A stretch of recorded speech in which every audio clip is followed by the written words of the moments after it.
ਕਿੱਧਰ ਚੱਲ ਪਿਆ ਸੁਬਹ ਨਾਲ? ਅਸੀਂ ਯਾਰ ਬਿਲਾਲ ਤੇਰੇ ਲਈ ਆਏ ਸੀ, ਸੁਬਹ ਦੇ ਤੈਨੂੰ ਲੱਭੀ ਜਾਂਦੇ, ਤੂੰ ਸਾਨੂੰ ਲੱਭਦਾ ਹੀ ਨਹੀਂ ਪਿਆ। ਖੈਰ ਸੀ ਯਾਰ 14 ਅਗਸਤ ਹੈ ਨਾ, ਤੂੰ ਕੋਈ ਸ਼ਰਟ ਲਈ ਨਾ ਕੋਈ ਝੰਡੀ ਝੁੰਡੀ ਲਾਈ, ਤੇ ਕਿਤੇ ਤੂੰ ਫਿਰਨਾ ਹੈਗਾ। ਅੱਜ ਦੇ ਦਿਨ ਆਪਾਂ ਆਜ਼ਾਦ ਹੋਏ ਸੀ, ਆਪਾਂ ਨੂੰ ਖੁਸ਼ੀ ਮਨਾਉਣੀ ਚਾਹੀਦੀ ਯਾਰ। ਆਜ਼ਾਦੀ ਦੀ ਤਾਂ ਗੱਲ ਕਰਦੇ ਪਏ ਜੇ, ਤੁਹਾਨੂੰ ਇਹ ਪਤਾ ਪਾਕਿਸਤਾਨ ਬਣਾਉਣ ਦਾ ਅਸਲ ਮਕਸਦ ਕੀ ਸੀ? ਯਾਰ ਬਾਬੇ ਕਹਦੇ ਸੀ ਮੈਂ ਆਜ਼ਾਦ ਕਰਾਇਆ, ਮੈਨੂੰ ਤੇ ਇਹ ਪਤਾ, ਇਹਦਾ ਮਕਸਦ ਤਾਂ ਮੈਨੂੰ ਨਹੀਂ। ਪਾਕਿਸਤਾਨ ਬਣਾਉਣ ਦਾ ਜਿਹੜਾ ਅਸਲ ਮਕਸਦ ਸੀ ਨਾ, ਉਹ ਇਸਲਾਮੀ ਜਿਹੜਾ ਨਿਜ਼ਾਮ ਹੈ ਨਾ ਉਹਨੂੰ ਕਾਇਮ ਕਰਨਾ ਹੈ। ਕੀ ਆਪਣੇ ਮੁਲਕ ਪਾਕਿਸਤਾਨ ਦੇ ਇਸਲਾਮੀ ਨਿਜ਼ਾਮ ਕਾਇਮ ਹੈ? क्या इंसाफ हो रहा है? इत्थे गरीबां नूं उन्हां दे हकूक मिल रहे हैं? पाकिस्तान इस वास्ते तो नहीं बनाया गया सी कि इत्थे जगीरदारां दी जगीरां महफूज होवन।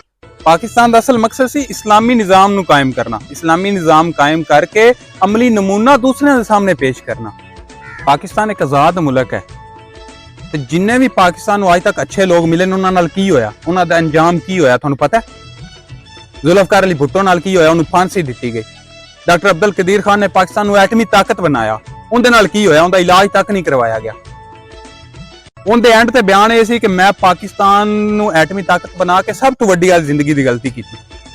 डॉक्टर आफिया सदीकी नाल की होया, बेनज़ीर भुट्टो नाल की होया, ते हुण जेड़ा इमरान खान नाल हो रहा है की हो रहा है? कि देंदे ते तुसीं गल कीती, चलो उन्नू छड्डो। तुसीं कश्मीर नाल की होया ते अज फलस्तीन नाल की हो रहा है? मुसलमान मुल्कां ने आदे मुंह बंद कीते होए, किसी दी जरूरत नहीं इसराइल नूं जवाब दे जाए। तुसीं आंदे जसी आजाद है, केदी आजादी? पाकिस्तान दे हालात ऐसे हो चुके हैं कि 100 दे विच 99 नौजवान बाहर जाने की सोच रहे हैं। क्यों सोच रहे हैं? रोजगार ना होने की वजह से सोच रहे हैं, अच्छियां नौकरियां नहीं ने।